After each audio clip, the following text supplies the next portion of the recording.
With over 70% of viewers unsubscribed, if you're new to the channel or just haven't hit that button before, it would certainly mean a lot as I push for 50,000. Southwest is one of the most successful low-cost airlines right around the globe after first beginning operations in 1971 after a bit of a lengthy wait.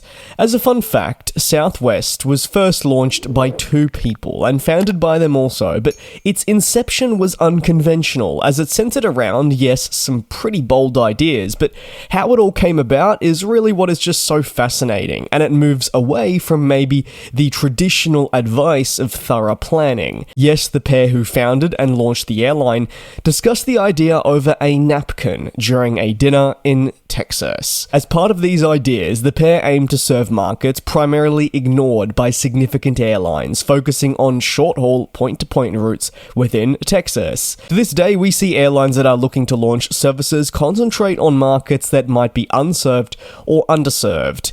That is because establishing an airline has, yes, always been hard, but it is always going to get harder when a space is more crowded, and you could especially feel that in markets such as the United States. That being said, for Southwest, it wasn't all smooth sailing. While they had the fantastic ideas, the implementation was a little bit more difficult. It would take just over 4 years from the founding of the airline to eventually launching for the company, as it battled many significant regulatory hurdles. It does sound pretty familiar to new airlines nowadays. You'd be correct, established airlines also weighed in on the birth of Southwest with their pushback.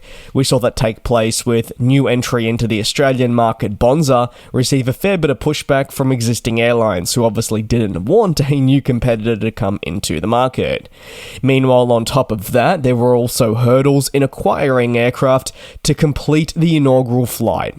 An airline that came about over a napkin would turn out it wouldn't be as easy to get in the air. Persistence led towards the first flight now some 52 years ago on June the 18th, 1971. It operated between Dallas Love Field and Houston Hobby Airport. Southwest's business model was viewed as refreshingly different, and arguably it has done well at continuing to bring people onto the aircraft. Southwest didn't necessarily aspire to be a groundbreaking international carrier at its conception. It really wanted to focus on a couple of core ideas, that being high aircraft utilization, which would be done through rapid turnaround times. You wouldn't see a Southwest aircraft sitting on the ground for say 4 hours unless absolutely necessary. They wanted those turnarounds to be much quicker. So, a single type operator was what they believed would be beneficial to achieve these goals. The aircraft selected, or should I say family now looking in the past, was the 737, which I'll get more into, don't you worry. If Southwest could implement successfully these key strategies into its overall business model, it believed it would also be able to make travel across the United States far more affordable, and who doesn't love cheaper fares? Over the decades, Southwest truly soared with this model, and they very quickly became a force to be reckoned with, not just in the aviation industry on a broader scale, but also just within the United States. They expanded their route network beyond Texas to cover much more of the United States, and even ventured into some close international markets, with eventually aircraft that were able to reach these locations. Speaking of this network, Southwest boasts a pretty extensive route portfolio. Yes, it is primarily focused on domestic travel within the United States, but with locations in over 40 states and more than 100 destinations, including major cities that are not just based for business but also for leisure, and even smaller regional airports. They've got hubs at the likes of Dallas Love Field, Chicago Midway, Denver, Phoenix Sky Harbor, and look, these are just some of the many. They also look at cities of Las Vegas, Baltimore, and Atlanta, among others, that genuinely form the backbone of Southwest's operation. However, with a considerable airline, many more locations, like I said, are essential. In the future, no doubt, as assessments continue into where Southwest could thrive, and in line with the growth in the United States, there'll be new emerging markets where Southwest deems growth can occur. Throughout its history, there's always generally been one aircraft family that Southwest has relied heavily on. Yes, that would be the Boeing 737 family, acting as a true cornerstone, not just to their day-to-day flying, but more so facilitating the strategy the airline looked to implement right from the beginning.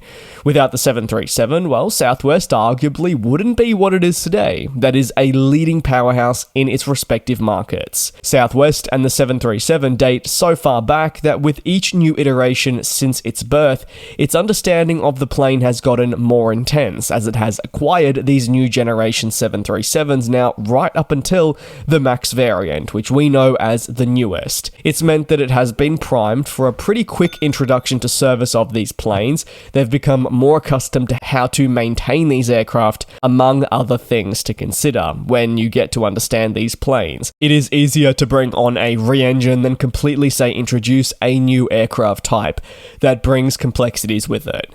The 737 overall is what Southwest thinks has versatility and range that make it very suitable for their point-to-point short routes. And again, like I said, it forms the backbone of the network. By focusing on the 737 and the 737 only, Southwest does truly minimize the complexities associated with maintenance and spare part inventories it might have faced, say, if it brought in the A320 series to work together with the 737. Additionally, when we look at pilots, maintenance crews, and generally cabin crew as well, they can very easily transition between aircraft, which not just reduces training expenses and improving efficiency, but cuts down on time. And remember, if I track back to discussions around the airline's core principles, they wanted to be speedy and efficient, whether it was on the ground or in the air.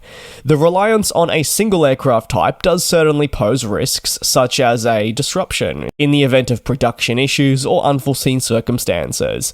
While it can happen to any plane or any manufacturer, your chances of being negatively impacted will only increase if you strictly rely on just one type. Funnily enough, speaking of fleet, Airbus had actually pitched the A220 for the airline for fleet renewal efforts a couple of years back.